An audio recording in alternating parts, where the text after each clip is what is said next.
ஒரு அடர்ந்த காட்டுக்கு அருகில் ஒரு ஏழை மரம் வெட்டி வாழ்ந்து வந்தான். அவன் தனது நேர்மையால் அனைவராலும் விரும்பப்பட்டான். தினமும் ஆற்றின் ஓரமுள்ள மரங்களை வெட்டி தனது வாழ்க்கையை நடத்தினான். ஒருநாள் அவன் மரம் வெட்டி கொண்டிருக்கும்போது எதிர்பாராத விதமாக அவனது கோடாரி ஆற்றுக்குள் தவறி விழுந்தது. ஏழை மரம் வெட்டி வருத்தமடைந்தான்.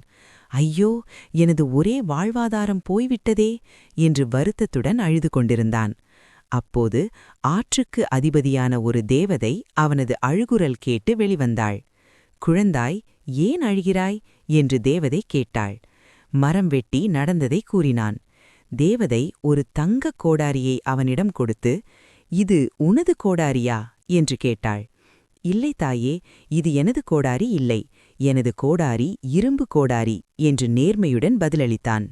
தேவதை மீண்டும் ஆற்றுக்குள் சென்று ஒரு வெள்ளிக் கோடாரியை கொண்டு வந்தாள். இதுவா உனது கோடாரி என்று கேட்டாள். மரம் வெட்டி மீண்டும் இல்லை தாயே என்றான்.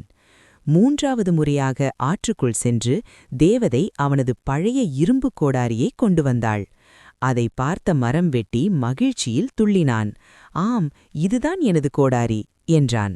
அவனது நேர்மையை பாராட்டி தேவதை அவனிடம் தங்க, வெள்ளி, இரும்பு என 3 கோடாரிகளையும் பரிசாக கொடுத்தாள். மரம் வெட்டி தேவதைக்கு நன்றி கூறினான். மரம் வெட்டி மகிழ்ச்சியுடன் கிராமத்திற்கு திரும்பி தனது நண்பனிடம் நடந்த அனைத்தையும் உற்சாகமாக பகிர்ந்து கொண்டான். அவனது நண்பனுக்கு பேராசை அதிகமானது. உடனே பேராசை கொண்ட நண்பன் தனது இரும்பு கோடாரியை வேண்டுமென்றே ஆற்றில் போட்டான். பிறகு சத்தமாக அழ ஆரம்பித்தான். தேவதை மீண்டும் வெளிவந்து ஒரு தங்க கோடாரியை காட்டினாள். பேராசை பிடித்த நண்பன், ஆம், இதுதான் எனது கோடாரி என்று சத்தமாக பொய் சொன்னான். தேவதை அவனது பேராசையையும் பொய்யையும் புரிந்து கொண்டாள். கோபத்துடன் தேவதை அனைத்து கோடாரிகளையும் எடுத்துக்கொண்டு மறைந்துவிட்டாள். பேராசை கொண்ட நண்பன் கோடாரி இல்லாமல் வெறுங்கையுடன் நின்றான். பேராசையால் தனது கோடாரியையும் இழந்த அவன் வருத்தத்துடன் அங்கேயே அமர்ந்திருந்தான். நீதி: பேராசை பேர் நஷ்டம்.